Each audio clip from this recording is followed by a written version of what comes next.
Gérald Dautier, bonjour. Bonjour Charles.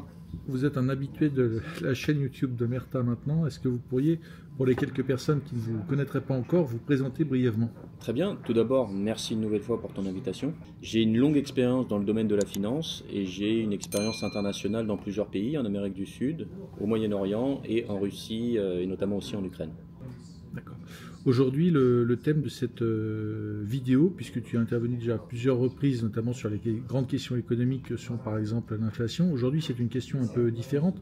C'est la problématique de BlackRock. BlackRock, c'est un nom dont on entend régulièrement parler avec la guerre en Ukraine. Est-ce que tu pourrais nous expliquer ce qu'est BlackRock? Oui, alors BlackRock, c'est une société, s'il y a une société en finance qui inspire crainte et suscite incompréhension, c'est bien BlackRock. BlackRock, c'est un gestionnaire d'actifs qui a été créé en 1988 par quelqu'un qui s'appelle Larry Fink. Donc Larry Fink, pour comprendre un petit peu qui c'est un ancien d'une banque qui s'appelle Credit Boston, First Credit Boston, et qui a travaillé dans le domaine des titres de créance adossés à des crédits hypothécaires. Est-ce que ça te dit quelque chose? Est-ce que tu pourrais nous expliquer ce que ça veut dire? Nous traduire. On va essayer de traduire ça de manière assez simple. Les titres de créance adossés à des crédits hypothécaires, ce sont les produits financiers qui sont à l'origine de la crise des subprimes. Pourquoi? Parce que quand toi tu prends un crédit hypothécaire, donc un crédit bancaire pour financer un bien immobilier, pour toi il y a un capital à rembourser et un intérêt que tu dois payer. Et bien pour la banque, c'est l'inverse. Elle place un capital chez toi, elle reçoit un intérêt sur la durée et elle va recevoir son capital soit de manière amortissable, soit tout à la fin, in fine. Et pour elle, ça peut être assimilé à un titre financier, à un produit financier. Et en associant différents produits financiers, des titres de créance adossés à des crédits hypothécaires de niveaux ou de risques différents, et en les vendant à des institutions financières, on a ainsi ça a été le catalyseur de la crise financière des subprimes de 2008. Donc ça, c'est Larry Fink. BlackRock, et c'est la raison pour laquelle après, Larry Fink et notamment BlackRock ont été appelés par la Fed, par la Réserve fédérale américaine, pour l'aider à évaluer les actifs, en tout cas les actifs pour lesquels on ne connaissait pas la valeur pendant la grande crise financière. Donc BlackRock, comme je disais, c'est un gestionnaire d'actifs. Il gère de l'argent, il gère 10 000 milliards d'actifs, c'est beaucoup, c'est énorme. Pour te donner un ordre de comparaison, si tu prends l'ensemble de la valorisation des sociétés du CAC 40 en France, c'est-à-dire Renault, Sanofi, Total, LVMH, la valorisation totale de ces entreprises est peu ou prou de 3 000 milliards de dollars. Donc BlackRock, c'est 10 000 milliards de dollars, donc plus de 3 fois plus. Donc c'est énorme. BlackRock a deux activités principales. La gestion d'actifs, encore une fois, d'actifs de ses clients. Donc quand on parle d'actifs, de quoi on parle? On parle soit de titres de propriété, c'est-à-dire des actions, soit de dette. Ça peut être de la dette souveraine, c'est-à-dire de la dette émise par des États qui se financent et qui financent leur déficit public par la dette. Auprès de BlackRock? Auprès notamment d'acteurs comme BlackRock, tout à fait, soit de la dette d'entreprise, parce que certaines entreprises vont se financer en émettant de la dette sur les marchés. On appelle ça des obligations d'entreprise. Est-ce qu'on sait par exemple puisque le sujet de la dette, on peut faire une petite parenthèse là-dessus, est-ce qu'on sait si une partie de la dette française est détenue par BlackRock? Alors oui, une partie de la dette française est détenue par BlackRock, puisque BlackRock investit dans toutes les dettes souveraines européennes de manière presque indifférenciée, en fonction de la notation de la dette. Et on voit en ce moment qu'il y a des questions qui se posent sur la dette française, notamment parce qu'il y a des questions aujourd'hui sur la pérennité du gouvernement Barnier, et que si le gouvernement Barnier tombe, il est fort probable que les investisseurs, en période d'incertitude, demandent une rémunération plus élevée sur la dette française. Mais BlackRock, pour revenir au sujet, ce n'est pas une très grosse entreprise, même si elle gère énormément d'argent. BlackRock, c'est une capitalisation boursière seulement de 150 milliards de dollars. pour donner encore une fois des comparaisons, la plus grosse banque française, la BNP, c'est 70 milliards de dollars. Et la plus grosse société française, en termes de taille, c'est 300 milliards de dollars environ, c'est LVMH. Donc BlackRock est une grosse société, enfin, et pas une société si grosse que ça. Par contre, elle a quelque chose qui la distingue, ce qu'on disait, c'est le nombre d'actifs qu'elle gère et surtout le pouvoir que ça lui donne. Parce que quand tu gères beaucoup d'actifs, ça te donne un pouvoir, notamment sur la partie dette, les gouvernements vont écouter ce que BlackRock a à dire, parce que s'ils ne l'écoutent pas, ils ne peuvent plus placer leur dette. Et d'autre part, dans les entreprises, quand BlackRock détient une part conséquente du capital d'une entreprise, elle va notamment nommer des administrateurs favorables à ses intérêts, mais aussi elle va pouvoir imposer certaines de ces politiques. Et je pense particulièrement aux politiques DEI, les politiques woke. C'est bien Larry Fink, le patron de BlackRock, qui en 2017 a déclaré qu'il allait imposer les politiques woke, les politiques diversité, équité, inclusion, dans les grandes entreprises, dans les grandes multinationales. Il a dit lui-même, nous allons forcer les comportements, que les entreprises le veuillent ou pas. Et on a vu qu'à partir de 2017, on a eu cette grande vague du capitalisme woke. Tu dirais que BlackRock a été moteur de la vague woke dans le monde? Je dirais qu'il a été pas le catalyseur, parce que c'est quelqu'un d'autre, et on y reviendra peut-être dans une autre vidéo, mais le moteur. C'est certain. Larry Fink a été parmi les grands instigateurs du wokisme. Les grands financiers ont été derrière le wokisme, là-dessus c'est une certitude. Maintenant, Larry Fink en lui-même, c'est pas quelqu'un qui est un grand milliardaire. Il a simplement ou seulement 1,5 milliard de dollars, ce qui est peu comparé à Elon Musk ou à Bernard Arnault qui sont au-dessus des 200 voire des 300 milliards de dollars. Je le disais en introduction de cette vidéo, le nom de BlackRock est connu du grand public et sorti dans la presse. Dans la presse grand public, à l'occasion de la guerre en Ukraine, on a parlé de l'arrivée de BlackRock en Ukraine, notamment dans la perspective de la reconstruction du pays. Est-ce que tu peux nous en dire un mot? Quels sont les termes de l'accord trouvé avec Zelensky? Alors, Larry Fink s'est rendu à plusieurs reprises en Ukraine dans le courant de l'année 2022. Et en fin 2022, il a signé un mémorandum, un accord avec Zelensky sur l'investissement en Ukraine. Il n'est pas seul, il n'y a pas que BlackRock, il y a d'autres grandes maisons d'investissement comme JP Morgan, mais BlackRock a pris un petit peu le lead sur l'investissement en Ukraine. Pourquoi? Parce que, de manière évidente, après la guerre en Ukraine, il faudra reconstruire l'Ukraine. L'Ukraine a un grand besoin de financement sur notamment les infrastructures, sur les infrastructures globales du pays, les ponts, l'énergie, tout ce que tu veux. Il y aura besoin évidemment d'investir des capitaux. Et l'Ukraine toute seule ne pourra pas le faire, donc elle devra aller chercher des capitaux à l'étranger. Et c'est là qu'intervient BlackRock. Et BlackRock, il y a deux volets dans cet accord proposé par BlackRock. Le premier, c'est la constitution du fonds de reconstruction et de développement de l'Ukraine, qui, pour la petite histoire, est un fonds qui a été structuré au Luxembourg. Et pourquoi au Luxembourg? Tout simplement parce que ça permet aux investisseurs, qui seront évidemment pas que les fonds de BlackRock, des fonds aussi d'autres particuliers et de fonds d'investissement, de faire remonter les dividendes sans payer d'impôts, peu ou pas d'impôts, et d'empocher les plus-values sur le développement de l'Ukraine. Je pense que ça peut quand même intéresser en partie le peuple ukrainien, de savoir qu'ils se sont quelque part un peu spoliés dans cet accord et qu'ils n'en verront pas les bénéfices. Ça, c'est la première partie. La deuxième partie de l'accord, c'est que Larry Fink et donc BlackRock va jouer un rôle majeur dans la sélection des actifs que l'Ukraine va pouvoir par la suite vendre et va devoir vendre. Donc BlackRock ici opère ce qu'on appelle un conseil stratégique en matière d'investissement, c'est-à-dire qu'ils vont aider l'Ukraine à évaluer et à choisir les actifs qu'ils vont vendre par la suite.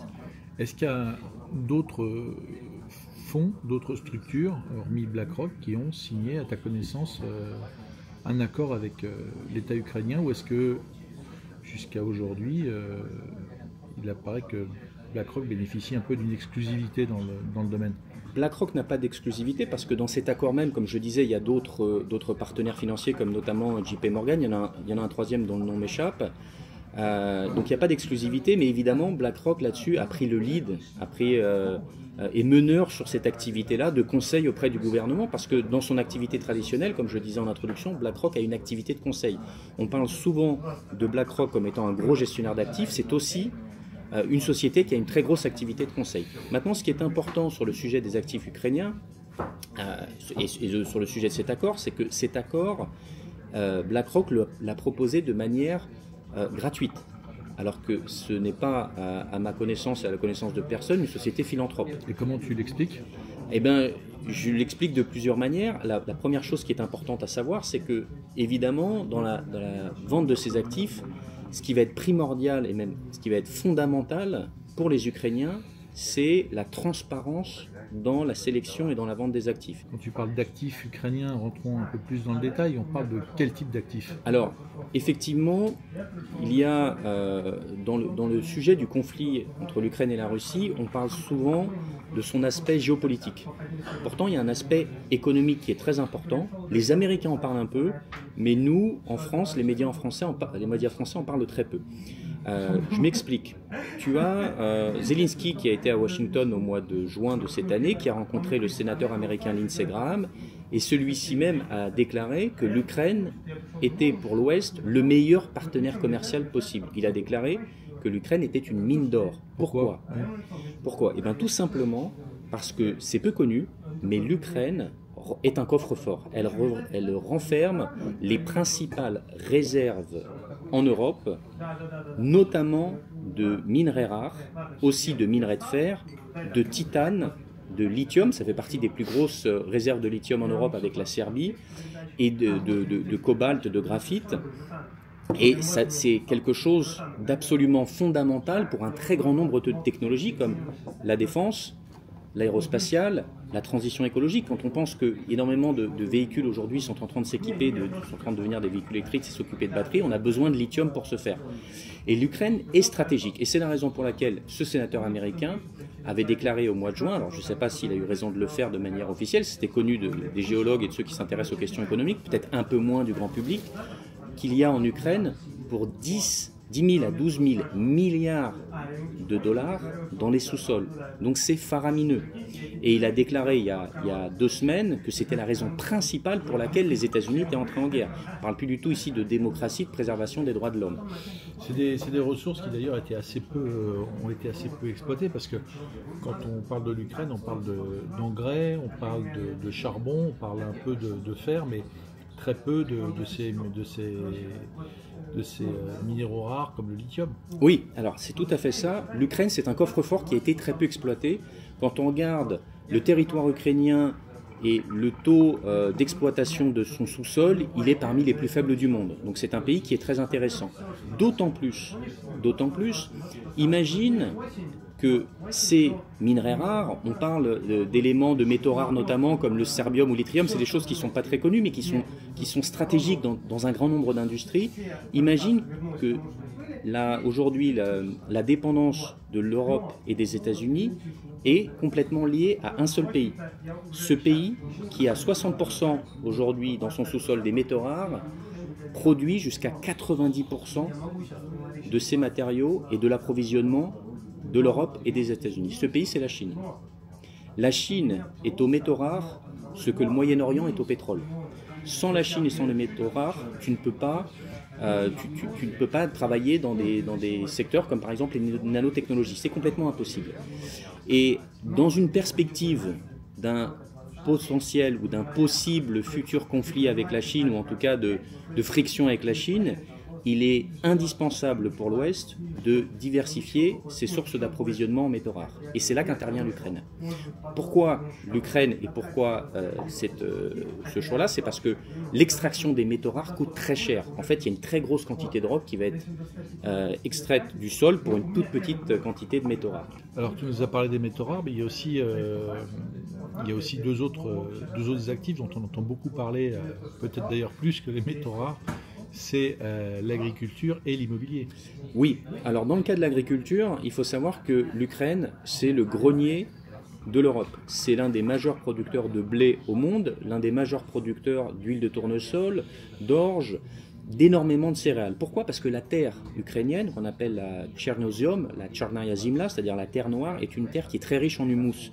Donc c'est une terre où ça pousse, c'est très fertile, ça pousse facilement. Mais ça, c'est aujourd'hui déjà le cœur de l'activité ukrainienne. de l'activité économique ukrainienne. Pourquoi? Parce que on sait déjà que c'est une activité qui alimente la croissance économique de l'Ukraine.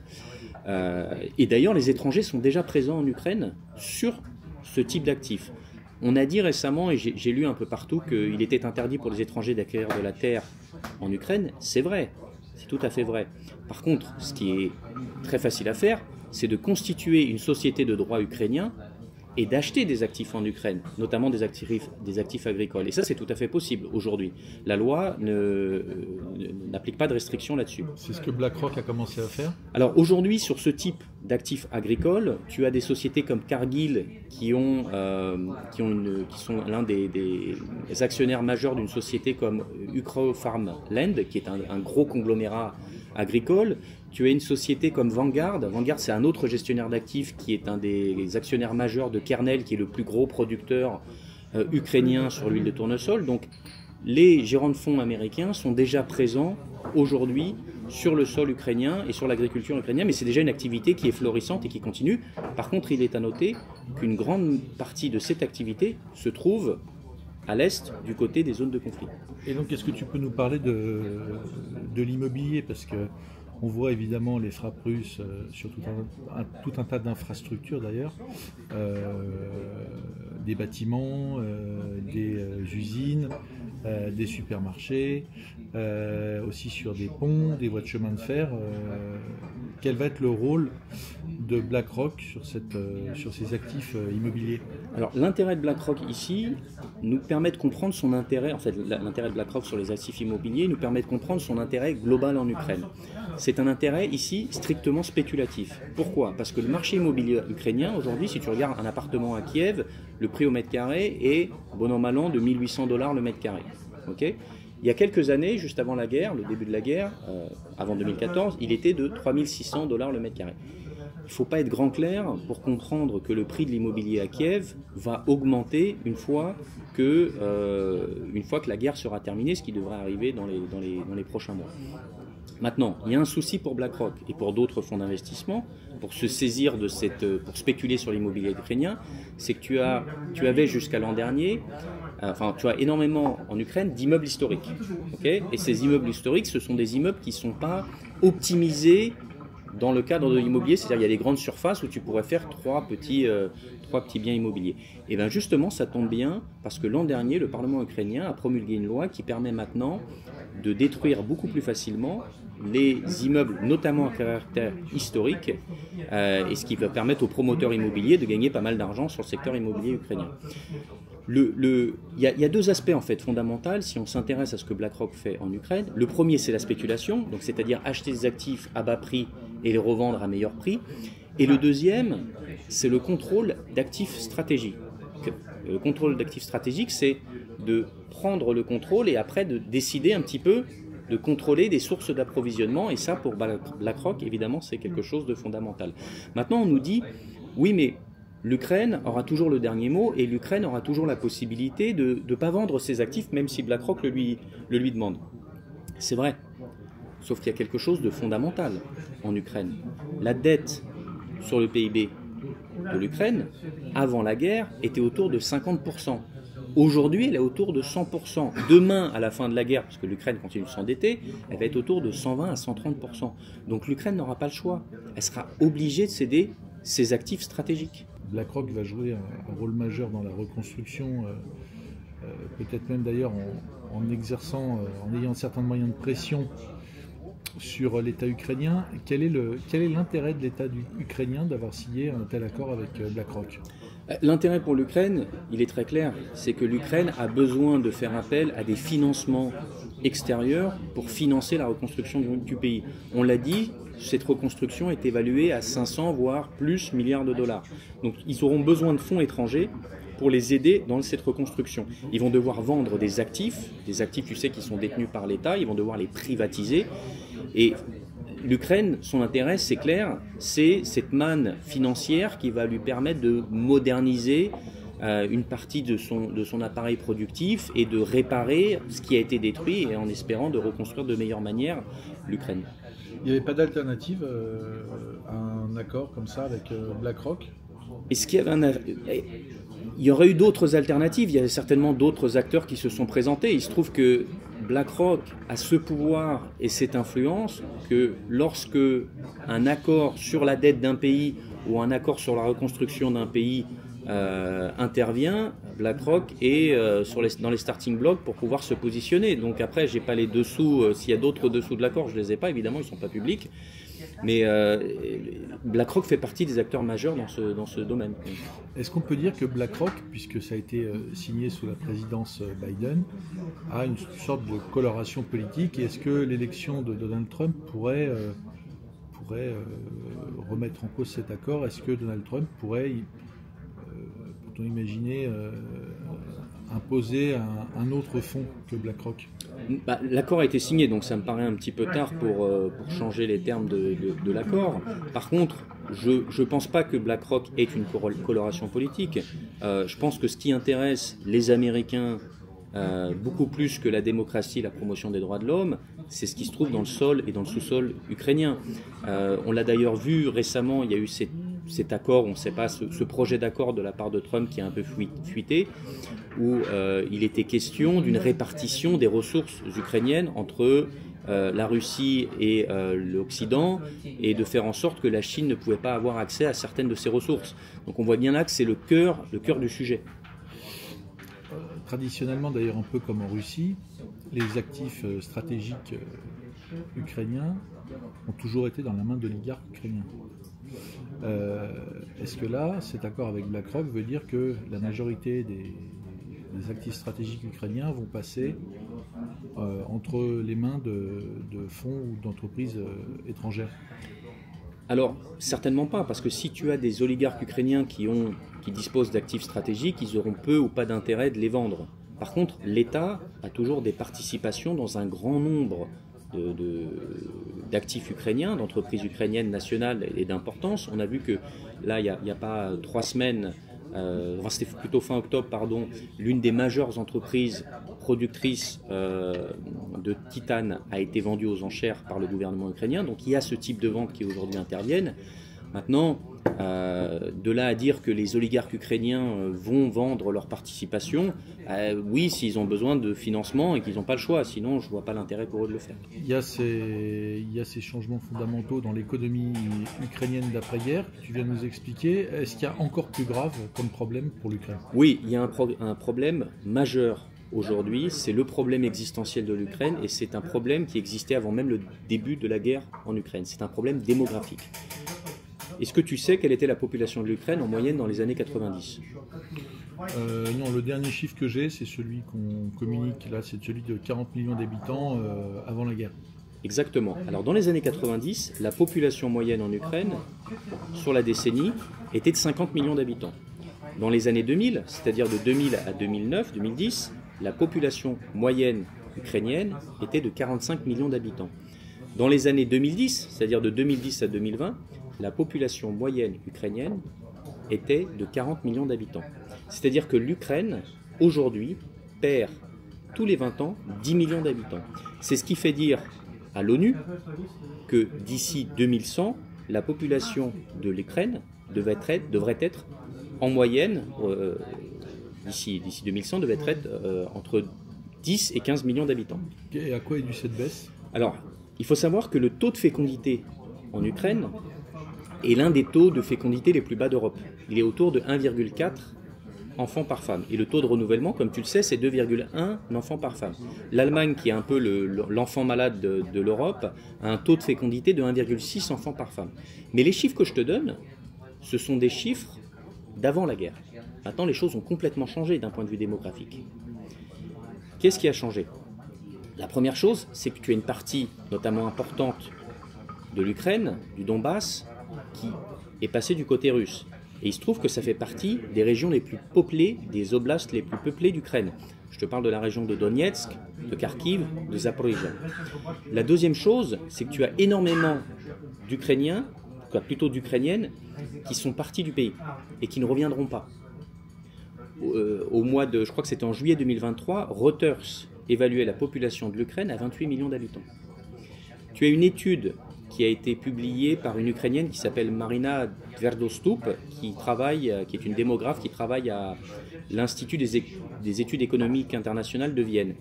Et cette étude démographique, elle est très intéressante. Elle nous enseigne que dans le cas où la guerre se terminerait, rappelle-toi, on est en juin 2023, d'ici fin 2023, et si 80% des réfugiés ukrainiens retournent dans le pays, alors la population ukrainienne pourrait se maintenir autour de 35 millions d'habitants dans les années 2030. Mais premièrement, la guerre va continuer au-delà, jusqu'à 2025. Et deuxièmement, croire une seule seconde que 80% des réfugiés ukrainiens vont rentrer en Ukraine, c'est complètement impossible. La plupart des réfugiés ukrainiens sont des Ukrainiennes en âge de procréer qui aujourd'hui se trouvent dans des pays comme la Suisse, l'Allemagne, la Pologne, et elles ne reviendront jamais. Donc l'Ukraine, en tant que pays, d'un point de vue strictement démographique, est complètement perdue. Maintenant, la question que tu peux te poser, c'est qu'est-ce que vient faire BlackRock dans un pays comme ça? Et une fois qu'on a compris ça, on a tout compris. C'est-à-dire que BlackRock et d'autres s'intéressent au sous-sol de l'Ukraine, et une fois que la guerre sera terminée, qu'est-ce qu'on va faire? On va faire appel à l'immigration. Pourquoi? Parce que ça va te permettre de faire venir en Ukraine une main-d'œuvre bon marché. Tu n'as pas besoin d'une main-d'œuvre qualifiée pour exploiter des champs agricoles ou des mines. Donc tu vas avoir une main-d'œuvre bon marché dans un premier temps, et une main-d'œuvre étrangère, c'est-à-dire qu'il n'y aura pas ce sentiment d'appartenance nationale à sa terre, et donc tu pourras sans aucun problème surexploiter les terres ukrainiennes. Ce qui nous amène à la conclusion suivante. On nous dit systématiquement, en Ukraine, ce qui est important, c'est l'intégrité territoriale, c'est la promotion de la démocratie, c'est le droit des peuples, c'est la liberté des peuples, très bien. Par contre, il y a toujours, évidemment, il y a une dimension géopolitique qu'Omerta traite très bien, mais il y a une dimension aussi économique. Tu avais une étude assez intéressante de l'Institut de la paix, qui est un organe qui dépend de l'ONU, qui a publié une étude, je crois que c'était en 2013 ou en 2014, qui étudiait les 344 conflits qui ont eu lieu entre 1945 et 1999. Et sur ces conflits, la rhétorique officielle était de dire on va promouvoir la démocratie, soutenir les droits de l'homme, etc., etc. Et les auteurs de cette étude se sont aperçus qu'il y avait 100 fois plus de chances d'avoir une intervention militaire étrangère si dans ce pays tu avais des ressources naturelles importantes, en général le pétrole, et si tu avais des tensions sur ce marché. Eh bien, en Ukraine, on a des ressources naturelles très importantes, notamment les minerais rares, et on a des très grosses tensions sur le marché parce que le producteur principal, c'est la Chine qui est un concurrent de l'Occident. Donc ce que tu veux dire, c'est qu'à la problématique géopolitique, à la problématique économique, s'ajoute finalement, c'est ce qui en découle, une problématique civilisationnelle ou identitaire, c'est-à-dire que le peuple ukrainien, par ce besoin de main-d'œuvre étrangère pour la reconstruction, risque en fait d'être changé dans ses fondements même. C'est la plus grande crainte que j'ai pour le peuple ukrainien, et c'est, je crois, malheureusement, l'avenir qui les attend. On parlait au début de cet entretien de l'implication de BlackRock dans la dynamique et dans l'idéologie woke. Est-ce que tu penses que cette grille de lecture identitaire et civilisationnelle est totalement intégrée, assumée et voulue par BlackRock? Je suis certain que les gens qui dirigent BlackRock sont des personnes très intelligentes et elles ont complètement conscience des problèmes démographiques que connaît aujourd'hui l'Ukraine. Je ne prétends pas avoir connaissance des plans secrets de BlackRock, mais je suis sûr que les gens qui sont en train de prendre ce type de décision au niveau du conseil d'administration de BlackRock ou du management de BlackRock ont complètement conscience des enjeux démographiques de l'Ukraine et des solutions qu'ils devront y apporter, c'est-à-dire cet apport d'une immigration qui sera par définition une immigration extra-européenne. Ce ne sont pas des Européens qui vont venir s'installer en Ukraine. Mais est-ce qu'il y aurait une alternative possible, ou est-ce que finalement l'entrée de BlackRock c'est une entrée pour des intérêts économiques et que il en découle naturellement un besoin de main-d'œuvre, ou est-ce qu'une autre solution était possible? Est-ce qu'une autre solution était possible? Ça dépend quand est-ce qu'on se place. Si tu te places aujourd'hui, non, il n'y a plus d'autre solution possible que pour l'Ukraine d'aller chercher des financements extérieurs et que d'ici à ce que la guerre se termine, de faire en sorte de faire appel à une immigration de masse pour pouvoir reconstruire le pays, parce que ce ne sont pas les Ukrainiens qui vont rester, qui vont le faire. Et à ton avis, cette immigration de masse, elle pourrait venir en provenance de quel pays? J'en sais rien. Par contre, si on regarde les projections de population d'autres pays que tu as notamment en Afrique, on sait que d'ici 2100, la population du Nigeria va passer de 225 millions d'habitants aujourd'hui à 500 millions. La population de la République démocratique du Congo va passer de 100 millions d'habitants aujourd'hui à 400 millions. Donc tu as un continent qui est en explosion démographique. Et tu vas avoir quelques endroits en Europe, notamment en Ukraine, où tu vas avoir des très fortes tensions démographiques. Donc tout ça, ça joue très bien pour les acteurs qui auront pris possession des ressources naturelles de l'Ukraine. Maintenant, ça joue peut-être un petit peu moins bien pour les Ukrainiens qui sont amoureux de leur culture ancestrale. Gérald, merci pour cet entretien passionnant et on te retrouve très bientôt pour un autre sujet sur la chaîne YouTube d'Omerta. Merci Omerta et abonnez-vous.